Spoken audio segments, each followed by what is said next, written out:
Hello, students. Welcome back to the online platform of Vedant Academy. My name is Dr. Jyoti, and I am doing here NCERT series with you all, 9 to 12, and we are on the 10th class, and this is the part 2 of the first chapter. हम first chapter में discuss कर रहे हैं nationalism जब हुआ था कहाँ पर, यूरोप में। यूरोप की बात हम कर रहे हैं कि क्यों वहां पर लोगों को लगा कि अब नेशनलिज्म वाली भावना उन लोगों के लिए जगी और उन्होंने कहा कि हमारे कुछ जो राज्य हैं उनको एकत्रित कर दिया जाए, उनको एकीकरण कर दिया जाए, उनको यूनिफिकेशन उनको दे दी जाए। तो ऐसा क्यों हो रहा था, रीजन क्या था, वाई? इसकी शुरुआत हुई थी फ्रेंच रेवोल्यूशन से। फ्रेंच रेवोल्यूशन से इसकी शुरुआत हुई थी और फिर वहां पर लोगों की अपनी अपनी डिमांड्स बढ़ रही थी। तो कल तक हमने पढ़ा था कि लिबरल लोगों के बारे में हमने पढ़ा था कि जो लिबरल थे, उदारवादी लोग जिनको बोलते हैं, कि वो किस तरह से चाह रहे थे नेशनलिज्म के बारे में।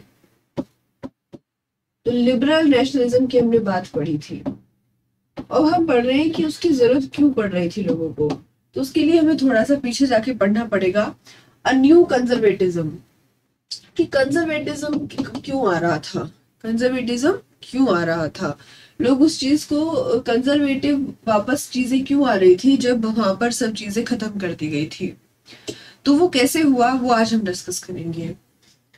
Following the defeat of Napoleon, जब नेपोलियन हार गया तो यूरोपियन जो गवर्नमेंट्स थी वो उन्हें लगा कि अब उनमें कंजर्वेटिज्म उन्हें लाना चाहिए, कि अब हमें कोई ज्यादा बदलाव नहीं चाहिए, वही पुरानी बातों पे वो आने लगे। वो क्या कहते थे कि जो अब जैसे चर्च था, मोनार्की थी, सोशल हायरार्की थी, प्रॉपर्टी थी, ये सब क्या कर दिया था नेपोलियन ने, इन सब चीजों को बिल्कुल सिस्टम से कर दिया था। तो वो इन चीजों को वापस से फिर लेकर आना चाहते थे कि जो ये चीजें होती है, फैमिली है, आपकी प्रॉपर्टी है, सोशल हायरार्की है, जैसे कुछ कोई लोग ऊंचे उसमें देखा जाता है, किसी को नीचे कुल में देखा जाता है, वो सब चीजें हैं कि ये सब चीजें हमें प्रिजर्व करनी चाहिए, हमें प्रिजर्व करनी चाहिए। कंजर्वेटिव लोग वो लोग होते हैं जो नहीं चाहते हैं कि ज्यादा बदलाव हो, ज्यादा बदलाव हो। लिबरल्स होते हैं कि वो चेंज चाहिए उन्हें, उदारवादी। और रेडिकल जो लोग होते हैं वो बिल्कुल एकदम कट्टर सोचते हैं कि जल्दी से बदलाव होना चाहिए। सो कंजर्वेटिव जो थे वो बिल्कुल प्री रिवोल्यूशनरी आपकी जो डेज थे उसमें तो नहीं जाना चाहते थे, जो रेवोल्यूशन से पहले के दिन है, बट उनको लगता था कि जो चेंजेस नेपोलियन ने किए हैं, जो चेंजेस नेपोलियन ने किए हैं, that modernization could in fact strengthen traditional institution like monarchy, की जो मॉडर्नाइजेशन हो रहा है उससे जो मोनार्की है, जो आपका राजतंत्र है, वो और ज्यादा मजबूत होगा।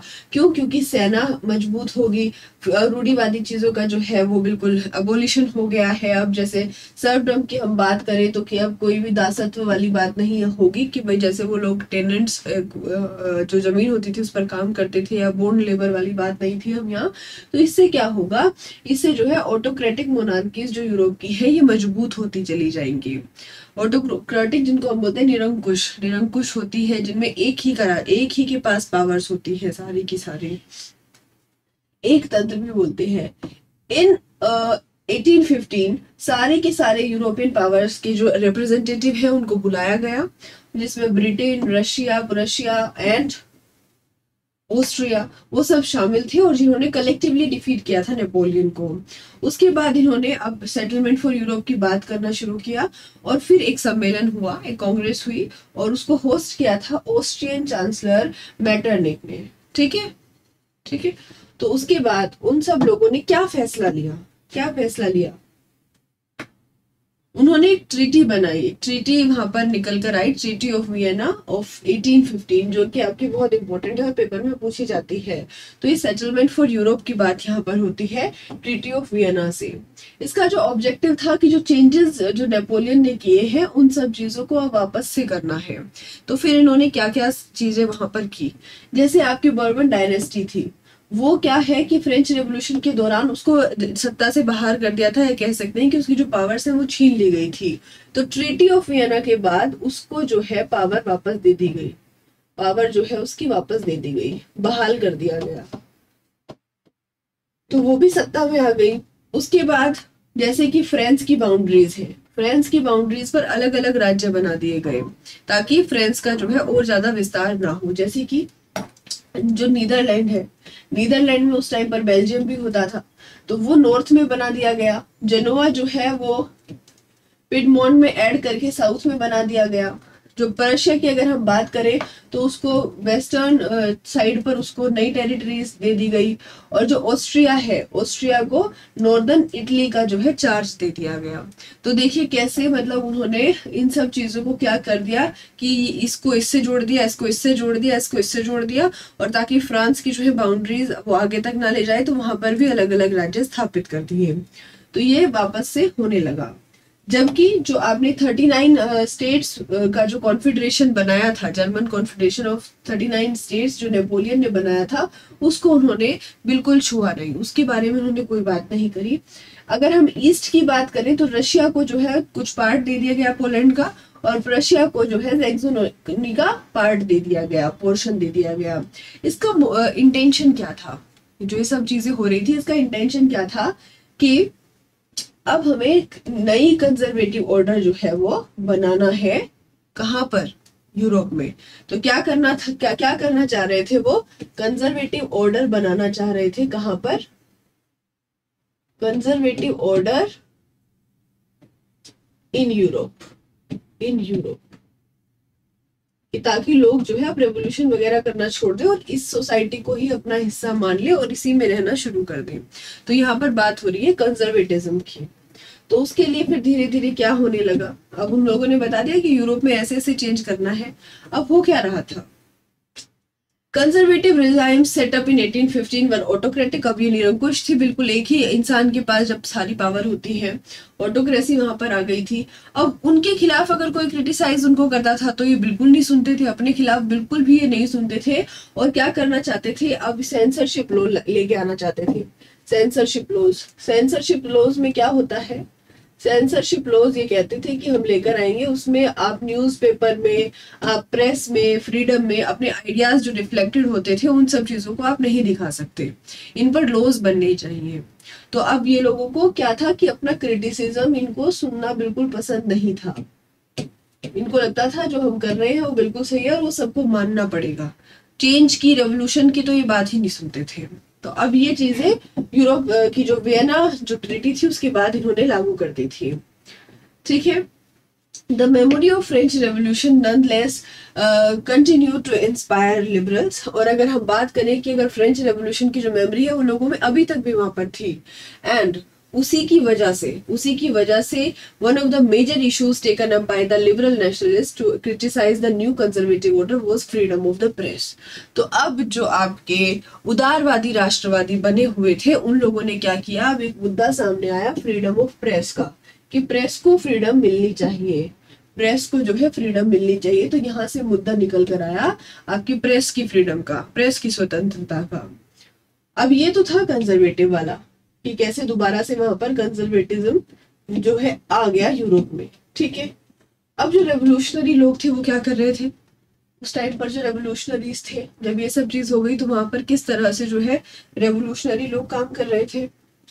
अगर हम बात करें 1815 के टाइम की, तो the fear of repression drove many liberal nationalist underground, कि अब उनका वो विद्रोह करते थे तो उससे क्या है वो लोग सीक्रेटली काम करना शुरू हो गए थे, अंडरग्राउंड हो गए थे। And secret society sprang up in many European states to train revolutionaries and spread their ideas. बिल्कुल जैसे जब भारत स्वतंत्रता के लिए लड़ रहा था तो कुछ लोग अंडरग्राउंड होकर काम करते थे, सीक्रेट ट्रेनिंग देते थे। तो वो सब चीजें चल रही थी क्योंकि उनको इस चीज का अपोज करना था। ये जो मोनार्कल फॉर्म्स वापस आ गए थे वियना कांग्रेस के बाद, और उनको फाइट करनी थी लिबर्टी और फ्रीडम के लिए, लिबर्टी और फ्रीडम के लिए। और ये क्या चाहते थे, इनको क्या चाहिए था कि creation of nation state as necessary part of this struggle for freedom, कि अब हमें राष्ट्र राज्य की स्थापन करने ही पड़ेंगे, राष्ट्र राज्य कि हमें अब एकीकृत कर दो। तो ये चाहते थे। तो इसी में नाम आता है मजीनी का। जैसे मजीनी का नाम आता है, वो इटली से थे और he was a Italian revolutionary, Giuseppe Mazzini, born in Genoa in 1807, and he became the member of secret society of Carbonari के सीक्रेट सोसाइटी के मेंबर थे। इंपॉर्टेंट है इसलिए इसको याद रखना है। उसके बाद जब उन्होंने लिगुरिया में अपना रेवोल्यूशन किया था तो उनको बहिष्कृत कर दिया गया था, लेकिन फिर उसने दो अपनी जो है अंडरग्राउंड सोसाइटीज बनाई।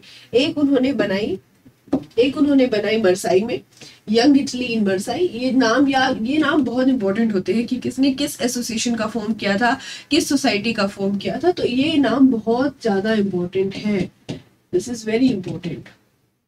उसके बाद दूसरी बनाई बर्न में, Young Italy in Marseille and Young Europe in Bern, whose members were like-minded young people from Poland, France, Italy, German states. ठीक है, तो यहाँ के जो लोग थे वो यहाँ से आए थे। Mazzini believed that God has intended nations to be the natural units of mankind, कि उसने क्या कहा है कि जो nations है वही तो एक जो है नेचुरल इकाई है।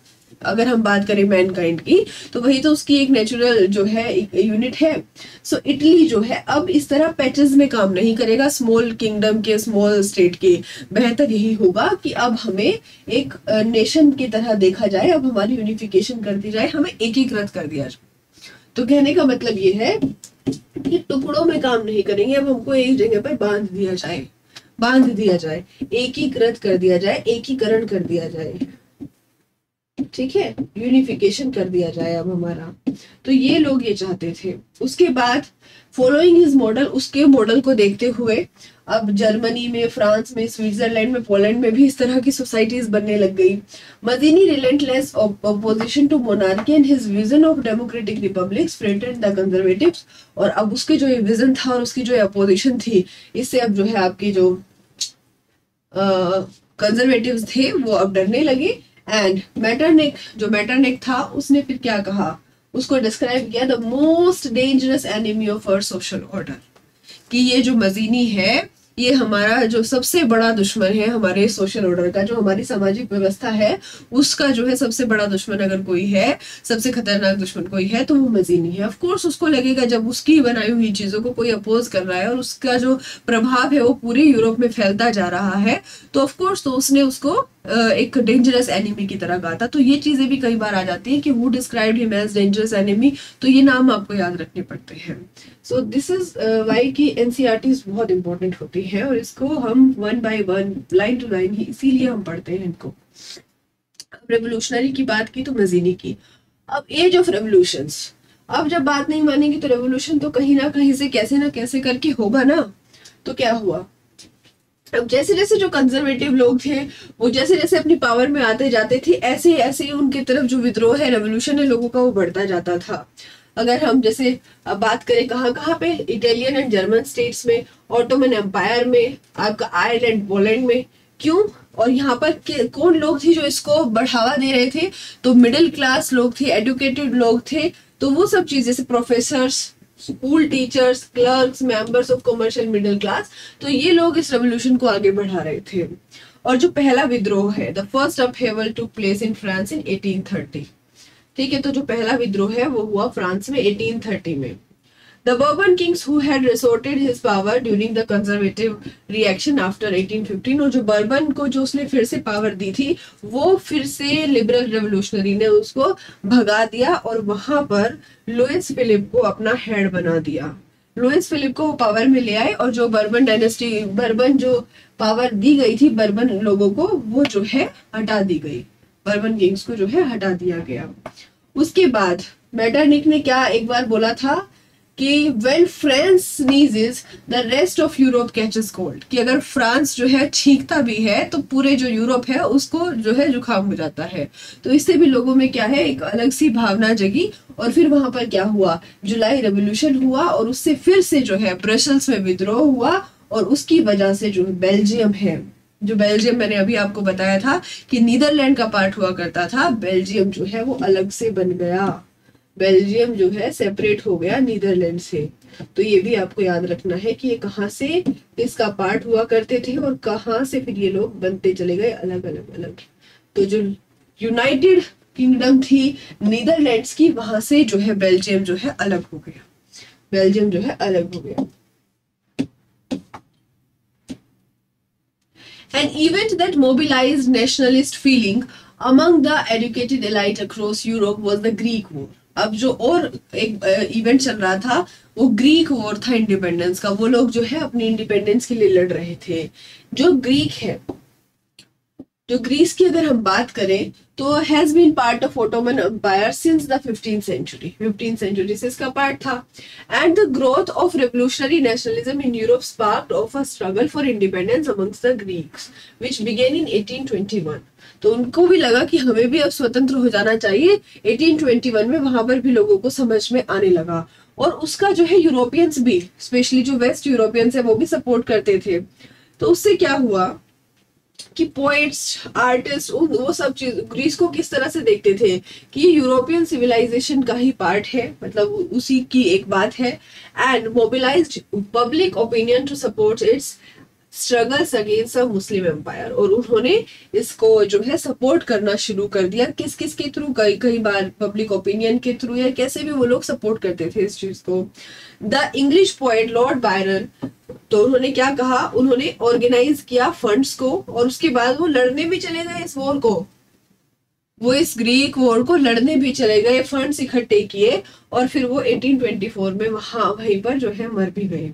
फाइनली उसके बाद फाइनली कस्तूतुनिया की जो है संधि हुई। कस्तूतुनिया की संधि हुई 1832 में, और इससे जो है आपका ग्रीस जो है इंडिपेंडेंट नेशन बन गया। कहाँ की संधि हुई? कस्तूतुनिया की, जो इसमें लिखा हुआ है कॉन्स्टेंटिनोपल।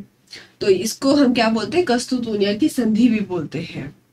तो इसलिए ये संधि, ये ट्रीटीज आपको बहुत अच्छे से याद रखनी है कि किस ट्रीटी की वजह से कौन सा देश जो है अलग हुआ, कैसे वो अलग इंडिपेंडेंट नेशन बन गया। सो ट्रीटीज आर ऑलवेज इम्पोर्टेंट। अभी तो आप जब मॉडर्न हिस्ट्री पढ़ोगे तो आपको ट्रीटीज की लाइन ही लग जाएगी, इसकी ट्रीटी से ये होता है, इस ट्रीटी से ये होता है।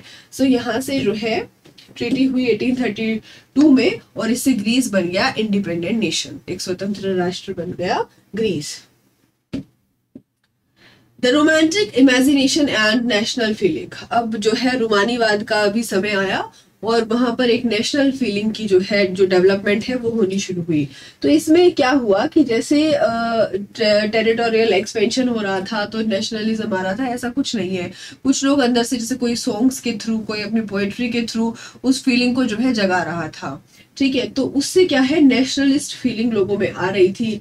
कई बार कल्चरल मूवमेंट से लोगों में सेंटिमेंट्स जागते थे, और फिर जो लोग थे वहाँ के, जो आपके जो रोमांटिक आर्टिस्ट होते थे या पोएट होते थे, वो जो महिमा मंडल है ना साइंस का, इन सब चीजों का, उस चीज को वो कम करते थे। वो कहते थे कि ये सब नहीं है, क्रिटिसाइज करते थे, और कहते थे कि जो हमारा पास्ट है, हमारे इमोशंस है, यही सब चीज हमारी जो कल्चरल हेरिटेज है, हमारे कॉमन कल्चरल पास्ट है, यही एक नेशन का जो है एक बेसिस जो है होना चाहिए, ना कि ये साइंस की तरफ। तो वो लोग इस चीज को क्या कर रहे थे, एक सेंटिमेंट जगाने का काम कर रहे थे। जैसे कि German philosopher Johann Gottfried Herder claim that true German culture was to be discovered among the common people। कि जो अगर हम कॉमन कल्चर की बात करें, जर्मन कल्चर की बात करें, तो वो कॉमन लोगों में मिलता है, जिसको दास बोग बोलते थे। It was through folk songs, वो फोक सॉन्ग से, पोएट्री से, वहाँ के लोक नृत्यों से वो सब चीजें आती थी। So collecting and recording these forms of folk culture was essential to the project of national building। तो folk dance हो गया आपका जो है folk poetry हो गई, songs हो गए, इन सब चीजों से क्या था कि नेशनलिज्म की जो भावना थी लोगों में भर रही थी, सेंटिमेंट्स लोगों के उसी तरह से बनते जा रहे थे। The emphasis of vernacular language and the collection of the local folklore was not just to recover an ancient national spirit, but also to carry modern nationalist message to large audiences who were mostly illiterate। तो जैसा कि मैंने यहाँ पे बताया आपको कि जो है रीजनल लैंग्वेज पर फोकस किया गया, रीजनल लैंग्वेज पर फोकस किया गया कि उससे ठीक है हमारा पास तो लोगों को समझ आएगा ही, वो स्पिरिट तो आएगी ही, बट जो आज के टाइम पर भी जो लोग इलिटरेट है उन सबको भी क्या है, वो भी इसकी चीज को समझेंगे, इस बात को समझेंगे कि क्या चीज इंपॉर्टेंट है और क्या चीज इंपॉर्टेंट नहीं है। तो उसके लिए उन्होंने फोकस किया, एम्फेसिस किया किस पर, वर्नाकुलर लैंग्वेज पर। ठीक है, अपनी जो है रीजनल लैंग्वेजेस थी वहां पर वो चलना स्टार्ट हुई। दिस वॉज स्पेशली किस केस में था, ये पोलैंड में था, जो आपका पार्टीशन कर दिया गया था। और किसको दे दिया गया था वो, मतलब कहाँ कहाँ से लोगों ने उसका पार्टीशन किया था, रशिया एंड ऑस्ट्रिया। तो वहां के लोगों में ये जो नेशनल फीलिंग थी अब आ रही थी, वो चाहे म्यूजिक से आती थी, लैंग्वेज से आती थी, जैसे भी आती है। जैसे कि हम बात करें कैरोल कुरुप्स्की की, तो वो क्या करते थे, उन्होंने नेशनल स्ट्रगल को जो है सेलिब्रेट कैसे किया, ओपराज के थ्रू, ओपेरा जो है, एंड म्यूजिक के थ्रू, एंड टर्निंग फोक डांसेस और लोक नृत्य को उन्होंने क्या कर दिया, like the polonaise and mazurka, ये दो वहां के लोक नृत्य हैं, polonaise and mazurka, into nationalist symbols, और उनको उसने क्या कर दिया, नेशनलिस्ट सिंबल्स के रूप में उनका यूज किया जाने लगा, किया जाने लगा।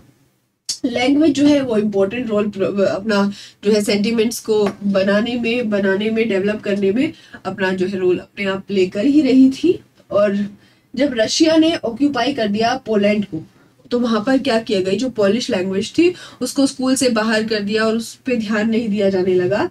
तो फिर क्या हुआ, जो वहां के क्लर्जी, जो चर्च के पीपल थे, क्लर्जी मतलब जो चर्च से जुड़े हुए पीपल थे, उन लोगों ने क्या कर दिया कि वो लोग जो है अपना पॉलिश लैंग्वेज में जो है जो प्रीच करते थे, पढ़ाते थे, अब वहां पर जितने भी काम होते थे, तो उससे फिर क्या हुआ, अब जो रशिया के लोग थे उन लोगों ने उन्हें क्या करना शुरू कर दिया, उनको देश से बाहर कर दिया, किसी को जेल में भेज दिया, साइबेरिया उनको भेज दिया गया, क्योंकि वो उनको पनिश कर रहे थे टू रिफ्यूज, क्योंकि उन्होंने रिफ्यूज कर दिया था रशियन लैंग्वेज में प्रीच करने के लिए, तो इसलिए उनको जो है भेज दिया गया। उसके बाद the use of Polish came to be seen as a symbol of struggle against Russian dominance। तो रशियन डोमिनेंस के खिलाफ जो है लोगों ने अपनी लैंग्वेज, पॉलिश लैंग्वेज का भी यूज किया, क्योंकि पोलैंड पर जो है उसने कब्जा कर लिया था, तो लोग लैंग्वेज का सहारा लेकर भी स्ट्रगल अपना कर रहे थे।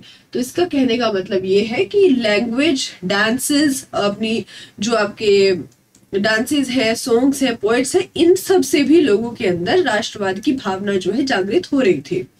अब बात कर लेते हैं, अब ये तो जगा रहे थे, अब उसके बाद साथ साथ क्या चल रहा था, hunger, hardship and popular revolt. अब वहां पर भूखमरी, भूख लोगों को लगती थी, प्राइस ज्यादा हो रहा था, एम्प्लॉयमेंट जो था बिल्कुल नहीं था, तो उसकी वजह से क्या विद्रोह हो रहे थे, वो चीजें अब हम देखेंगे।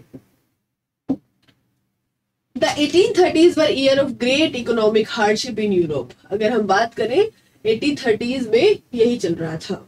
उसमें वहां पर क्या हो रहा था, क्योंकि एक तो पॉपुलेशन बढ़ रही थी, जैसे जैसे पॉपुलेशन बढ़ेगी डिमांड बढ़ेगी और सप्लाई कम हो जाएगी तो प्राइस बढ़ेगा। ठीक है, पॉपुलेशन बढ़ रही है, डिमांड बढ़ रही है, सप्लाई कम है, प्राइस बढ़ेगा। कोरोना के टाइम पर देख सकते हो, प्राइस बढ़ेगा, और प्राइस बढ़ेगा तो फिर क्या होगा, अल्टीमेटली लोगों में जो है वो चीजें नहीं अफोर्ड कर पाएंगे, तो महंगाई बढ़ेगी तो लोग विद्रोह भी करेंगे जब उनको कुछ नहीं मिलेगा। तो वही सब चीजें वहां पर चल रही थी। ठीक है, अब जो है अगर हम स्मॉल प्रोड्यूसर्स की बात करें तो वो कंपटीशन वहां पर चला हुआ है, क्योंकि जो मशीन मेड वाली चीजें आ गई हैं, तो इस वजह से क्या हो गया था कि बहुत सारी चीजें वहां पर होती जा रही थी। अनएम्प्लॉयमेंट, जैसे अब यहाँ पर लिखा है कि seekers of jobs are more than employment, कितना रोजगार नहीं था जितने लोग थे जिनको एम्प्लॉयमेंट चाहिए। तो फिर अब लोग क्या करेंगे, वहां पर क्या करेंगे, और जो एरिस्टोक्रेसी है वो वहां पर पावर में है, और जो पीजेंट्स हैं वो अपना जो बर्डन है फ्यूडल ड्यूज का, ऑब्लिगेशंस का, वो झेल ही रहे हैं। उसके बाद राइज ऑफ फूड प्राइसेस हो रहा है, बैड हार्वेस्ट हो गई, तो और ज्यादा फिर क्या हुआ, वहां पर व्यापक गरीबी फैल गई, वहां पर व्यापक गरीबी जो है वहां पर फैल गई। उसके बाद 1848 में भी ऐसे ही हुआ, अनएम्प्लॉयमेंट हो गया, तो जो पेरिस की पॉपुलेशन थी वो रोड पर आ गई, फूड शॉर्टेज वहां पर हो गई, बैरिकेड जो है वहां पर लोगों ने तोड़कर अंदर घुस गए, तो जो लुइस फिलिप है वो वहां से भाग गया। तो वहां पर लोगों ने नेशनल असेंबली जो है proclaimed a republic, granted suffrage to all adult males above 21। उसके बाद जो नेशनल असेंबली थी उसने कहा कि जो 21 साल से लोग जो ऊपर है मेल्स, उनको जो है अब मताधिकार दे दिया जाता है, और राइट टू वर्क उनको गारंटी किया गया। नेशनल वर्कशॉप्स जो है अब कारखाने, राष्ट्रीय कारखाने भी बनाए गए टू प्रोवाइड एम्प्लॉयमेंट। ठीक है, तो ये सब चीजें वहां पर हो रही थी। अर्लियर इन 1845 अगर हम वीवर्स की बात करें तो वहां पर उन लोगों की पेमेंट्स जो है वो बहुत कम हो जाती थी। ठीक है, तो वो चीजें क्या हो रही थी कि उनकी जो हालत थी वो बहुत खराब थी, और क्योंकि वो लोग अपने जॉब का वो जॉब चाहते थे, तो इस वजह से जो कॉन्ट्रैक्टर था वो भी फायदा उठाता था। तो इनकी तो हालत खस्ता है, इनकी हालत खस्ता है, कॉन्ट्रैक्टर जो है फायदा उठा रहा है। तो लोगों को गुस्सा आया और उसके घर पे जाकर उन्होंने चढ़ाई शुरू कर दी, और इसकी वजह से वो क्या हुआ, वहां से भाग गया। अब वो जब वहां से भाग गया तो वो पास वाले गांव में गया, और पास वाले गांव ने भी उसको रखने के लिए मना कर दिया। तो लोगों ने उसकी जो है चीजें वो है तोड़ फोड़ दी। तब इसमें बताया गया है कि लोगों ने जो है चीजें, फर्नीचर, सब सब कुछ वहां पर तोड़ दिया, और जो सप्लाईज थी उनको भी तहस नहस कर दिया। तो उससे क्या हुआ, वो वहां से भाग गया। तो जब वापस वो नहीं आया 24 घंटे के लिए, फिर 24 घंटे बाद जो है वो सेना की, आर्मी की मदद से वहां पर आया, और 11 जो वीवर्स थे उसमें 11 वीवर्स को जो है गोली लगी। 11 वीवर्स वर शॉट, 11 वीवर्स वर शॉट। तो ये हालत वहां पर जो वीवर्स थे, जो बुनकर थे, उनकी हालत वो ये हो रही थी। अगर हम टेक्सटाइल इंडस्ट्री की या स्मॉल जो अपनी छोटी छोटी वर्कशॉप चलती थी उनकी बात करें तो ये वहां पर बुरी हालत हो रही थी। उसके बाद जो लिबरल्स थे उनको भी देख लेते हैं। लिबरल्स क्या कर रहे थे, जो उदारवादी छवि वाले लोग थे वो क्या करते थे। अब उन्होंने क्या शुरू कर दिया कि कुछ कुछ इवेंट्स जो है वहां पर शुरू हुए, जैसे कि उन्होंने बात होती थी कि यूनिवर्सल मेल सफरेज की बात करते हैं या किसी भी तरह की बात करते हैं, तो वहां पर अब जो बात हो रही थी वो हो रही थी कि मोनार्की ठीक है, मोनार्की अपनी जगह, लेकिन एक कॉन्स्टिट्यूशन होना चाहिए, और उससे फिर जो है जो राष्ट्र की जो एकीकरण होगा वो होगा। तो अब लोगों में क्या हुआ कि पार्लियामेंट्री प्रिंसिपल्स की तरफ लोग जो है बढ़ते गए, लेकिन फिर वहां पर क्या होता है वो हमें देखना पड़ेगा। Parallel to the revolts of the poor, unemployed and starving peasants and workers in many European countries, in the year 1848, a revolution led by educated middle class was underway. Event of February 1848 brought about the abdication of monarch and a republic based on universal male suffrage. जो जैसा कि मैंने आपको बताया कि universal mail suffrage की बात हो रही है, अभी वुमेन को नहीं दिया है मताधिकार। तो इससे जो है लोगों में अब जो है इस चीज की भावना जो है फैलने लगी। अगर हम बात करें जर्मन रीजन्स की अगर हम बात करें तो वहां पर क्या होता है, जो प्रोफेशनल्स हैं, मिडिल क्लास लोग हैं, वो एक फ्रैंकफर्ट सिटी में जो है इकट्ठा होते हैं और डिसाइड करते हैं ऑल जर्मन नेशनल असेंबली के लिए वोट करने का। लेकिन वहां पर भी एक अच्छा भला कांड हो गया। वो क्या हुआ वो सुन लो। अब उन्होंने कहा हम बनाएंगे कॉन्स्टिट्यूशन, हम कॉन्स्टिट्यूशन बनाएंगे, हम सबकी बात करेंगे, जो लिबरल्स वगैरह इकट्ठे हुए। तो उन्होंने कहा कि भाई अब जो है मोनार्की जो है वो सब्जेक्ट टू पार्लियामेंट होगी। ठीक है, तो राजा भी बैठ गया कि चलो ठीक है बनाओ। लेकिन जब उन्होंने बात की राजा के को लिमिट करने की, तो राजा ने कह दिया मैं नहीं मानता इस चीज को। राजा कौन था, फ्रेडरिक विल्हेम। तो उसने, वो किंग था प्रशिया का, रिजेक्ट कर दिया और वो ज्वाइन कर ली उसने कि जो अदर जो मोनार्क थे जो इन सब चीजों के खिलाफ लड़ रहे थे कि नहीं मैं तो मोनार्की के ही सपोर्ट में हूँ, मुझे नहीं चाहिए कोई कॉन्स्टिट्यूशन जो मुझे लिमिट करे। उससे फिर क्या हुआ, अपोजिशन हो गई एरिस्टोक्रेसी की और मिलिट्री की, ये स्ट्रॉन्ग होते चले गए। पार्लियामेंट जो है वो खत्म हो गया। उसके बाद जो पार्लियामेंट मिडिल क्लास के लोग थे जो इस चीज की ज्यादा सपोर्ट में थे, लेकिन वो पीजेंट्स के खिलाफ थे। वो नहीं चाहते थे कि उनके जो है मांग पूरी की जाए, उनको जो है वेजेस ज्यादा मिले। तो अब उनसे क्या हुआ, उन्हीं मिडिल क्लास लोगों से जो लिबरलिज्म की बात कर रहे थे, उदारवादी की जो बात करते थे, तो उन्होंने क्या किया, उन्होंने पीजेंट्स की बात नहीं मानी। अब राजा जो है वो उनकी बात नहीं सुन रहा है, वो पीजेंट्स की बात नहीं सुन रहे हैं, तो मिडिल क्लास, वो फिर मिडिल क्लास बीच में रह गई। राजा भी भाग गया और जो पीजेंट्स थे उन्होंने भी अपना जो है सपोर्ट था वो छीन लिया। वहां पर फिर क्या हुआ, assembly was forced to disband, और जो है फिर से बंद हो गई असेंबली, बन गया कॉन्स्टिट्यूशन। उसके बाद ये तो थी, चलो ठीक है, उन्होंने पीजेंट्स के साथ किया। अब जो औरतें हैं वो भी बढ़ चढ़कर हिस्सा ले रही थी, मूवमेंट कर रही थी, अपना एक्टिव जो है उनका पार्टिसिपेशन था, उनको उन्होंने मताधिकार की बात ही नहीं की। जो लिबरल लोग थे और तो और उनको क्या बोल दिया कि तुम्हें तो अंदर भी नहीं आना है, इस बारे में तुम्हें तो अंदर भी नहीं आना है। उनको तो सिर्फ गैलरी का हिस्सा बना दिया कि ठीक है जाओ और ऊपर से देख लो। जो है विजिटिंग गैलरी में उनको बिठा दिया गया। और ये कहाँ पर हुई थी, church of Saint Paul. Saint Paul में ये सबसे पहली गैदरिंग हुई थी। And when the Frankfurt parliament convened in the church of Saint Paul, women were admitted only as observers to stand in visitor gallery. अब वो बेचारी जो इतना संघर्ष कर रही थी, पार्टिसिपेशन कर रही थी, डेमोन्स्ट्रेशंस कर रही थी, उनको सिर्फ विजिटर गैलरी तक उनको जो है रख दिया। Though conservative forces were able to suppress liberal movements in 1848, they could not restore the old order.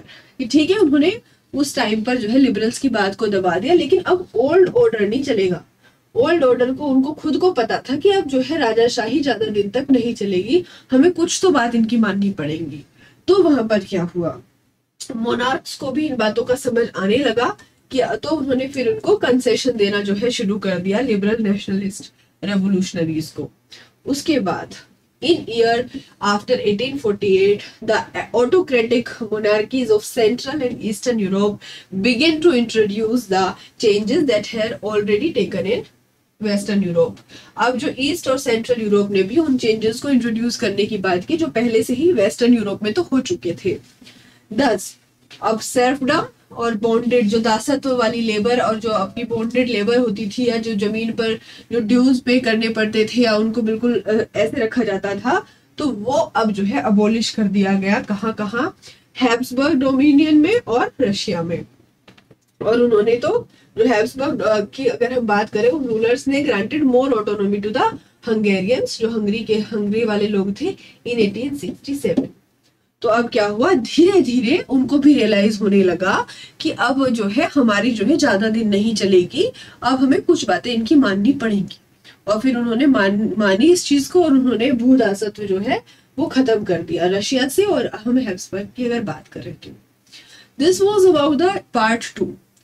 Part 2 में हमने देख लिया कि वहां पर स्थिति क्या है, स्थिति क्या हो रही है, कैसे वहां पर जो कंजर्वेटिव लोग हैं वो अड़े हुए हैं, लिबरल्स जो है वो अपनी बात कह रहे हैं, भूखमरी जो है वो भी फैल रही है, प्राइस जो है बढ़े हुए हैं, अनएम्प्लॉयमेंट ज्यादा है, पॉपुलेशन बढ़ रही है, और लोग चाह रहे हैं कि हमें टुकड़ों में ना बांटकर एक जगह पर इकट्ठा कर दिया जाए। तो यहाँ से शुरुआत होती है the making of Germany and Italy की।